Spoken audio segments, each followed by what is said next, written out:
Ես պատահական իմացա, որ վարչապետը այցելում է մեր թաղամաս, հանդիպումը կայանալու էր մեր իսկ շենքի մոտ եւ ես չէի կարող զսպել իմ ցանկությունը չհանդիպել, չասել իմ սրտի խոսքը։ Ես նպատակային խորապես գիտակցելով ուր եմ գնում, ինչ եմ ասելու, բայց այլ տարբերակ չունեի, ես պետք է օգտագործեի այդ հնարավորությունը, նայել իրեն աչքերի մեջ եւ ասել այն, ինչը որ մտածում եմ իր մասին։ Գիտեք, նախ ասեմ, որ ես այդ օրը համոզվեցի, որ երբ որ ինքը գնում է հանդիպումների, իրեն մոտենում են այդպես համբուրում են, գրկախառնվում են, բան, դրանք բոլորը համոզվեցի, որ նախապես պատրաստված դերասանական խումբ է, որտեվ ինձ 3 անգամ չէին թողնում մոտենալ, ես մեծ դժվարությամբ կարողացա մոտենալ վարչապետին, պարզապես հասկացա, որ 3-րդ անգամ էլ են ինձ հետ մղում, ասացի, որ ուզում եմ մոտենամ իմ վարչապետին եւ ողջունեմ, այդտեղ վարչապետը լսեց, մտածեց հավանաբար բարի նպատակներով եմ, ասեց ճանապարհ տվեք տիկնոջը, տենց ինչ որ միտեղ,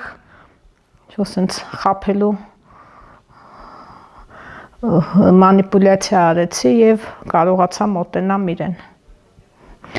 Առաջին իսկ բառերից ինքը երբ որ հասկացավ, որ նպատակներս ամենևին էլ բարի չէին, ես իրեն համարեցի հայրենիքիս գող, բնականաբար ինքը բառեր կան, ինձ թվում է, որ ինքը անմիջապես հավասարակշռությունը կորցնում է, դրանք հայրենիք, հայրենասիրություն, երևի Արարատ, այդպիսի բառեր կան, որոնք իրան միանգամից գցում են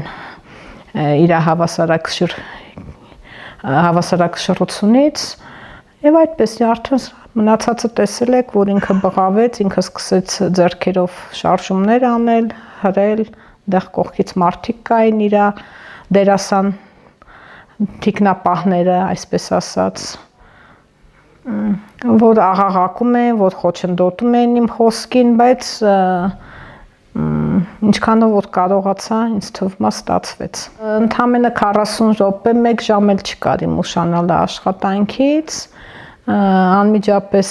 հետևեց խիստ նկատողությունը։ Հետո այս 2 ամսվա ընթացքում այնպես երբեմն կես կատակ, կես լուրջ ասում են, դե ճիշտ բան չես արել, լավ կլինի քո դիմումի համաձայն հեռանաս, ասում եմ ես իմ դիմումի համաձայն չեմ հեռանա, ինչ ուզում եք արեք, նո այսօր էլ ստացա ծանուցումը, մոտ 2 շաբաթ առաջ ընդհանուր բաժնին ծանուցում եկավ,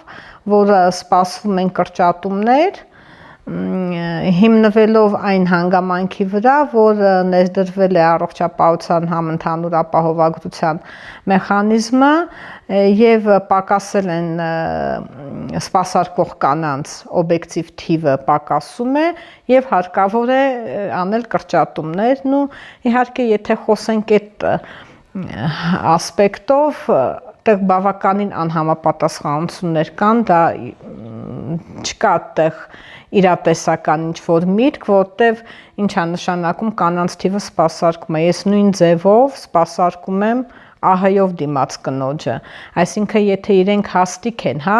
հիմնվում են կցված կանանց թվի վրա եւ կրճատում են հաստիկները, դա հետեւում է, որ կրճատվում է նաեւ իմ աշխատաժամանակը, բայց ես այդ նույն աշխատաժամանակում պետք է սպասարկեմ եւ պետպատվերով եւ հղի կնոջը եւ ԱՀ-ով դիմացը, այսինքն դա ամեն դեպքում դա օրենքի տարին չի համապատասխանում, դա աբսուրդի ժանրից էր, ինչևէ, ենթադրենք, որ իրոք այդ նորմատիվներով են իրանք հաստիկացուցակը վերահաստատում, բայց եթե դա այդպես է, դա պետք է վերաբերվի ամբողջ հանրապետության առաջնային օղակի կանանց կոնսուլտացիայի բժիշկներին, բայց ես ինչքանով որ տեղյակ եմ, նման ծանուցում ստացել է միայն մեր առողջության կենտրոնը եւ մյուս կողմից ես երբևէ 25 տարվա աշխատանքային փորձ ունեմ, երբևէ ես չեմ տեսել, որ լինում է հաստիկների կրճատում եւ ուղղվում է, որ անպայման այսինչ բժշկին հեռացրեք աշխատանքից։ Գիտեք ինչ, ես ստացել եմ դեռևս ծանուցում, իհարկե դա օրենքին համապատասխան է, ցանկացած հեռացումից, կրճատումից առաջ, 2 ամիս առաջ հարկավոր է ծանուցել, ես դա ստացել եմ եւ անկասկած գործընթացը ավարտ կունենա։ Բնականաբար կբողոքարկեմ, որտեվ իրենց բոլոր հիմնավորումները եւ այն առանցքային հիմնակարը, որի վրա իրանք շեշտադրում են արել, որ ԱՀ-ի պատճառով պակասել է սպասարկող կանանց թիվը եւ դրա դեմ կարելի է բողոքարկել եւ ինչու հենց ես։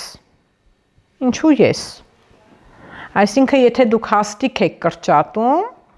մենք կարող ենք այդ կրճատված հաստիքը բաժանվել, հա, եւ իմ բաժնի բժիշկները ոչ մեկը դեմ չէին դրան,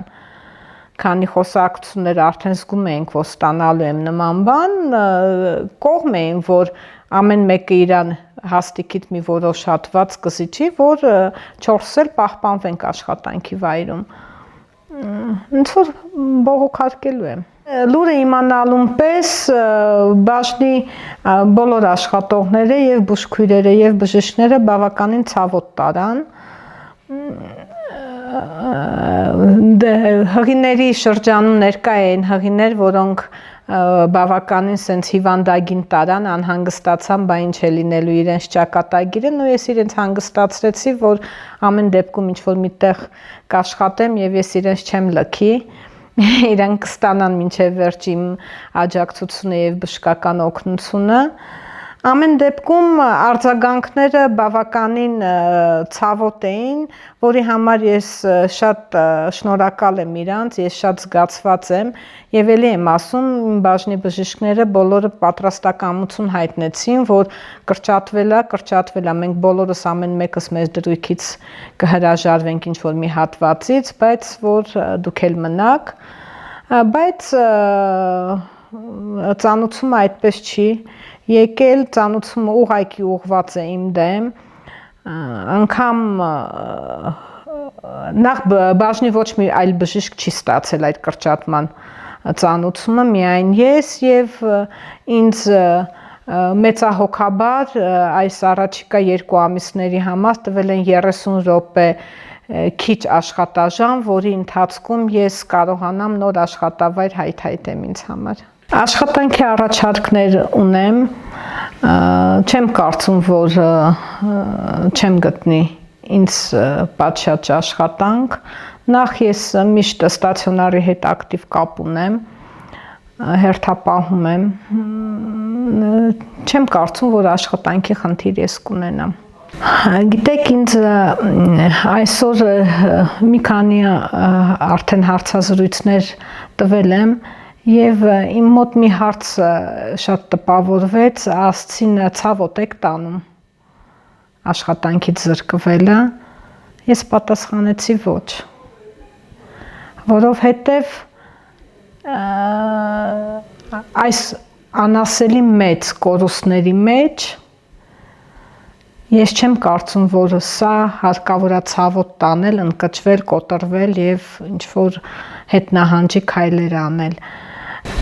Վերջին հաշվով ես հասկանում եմ, որ իմ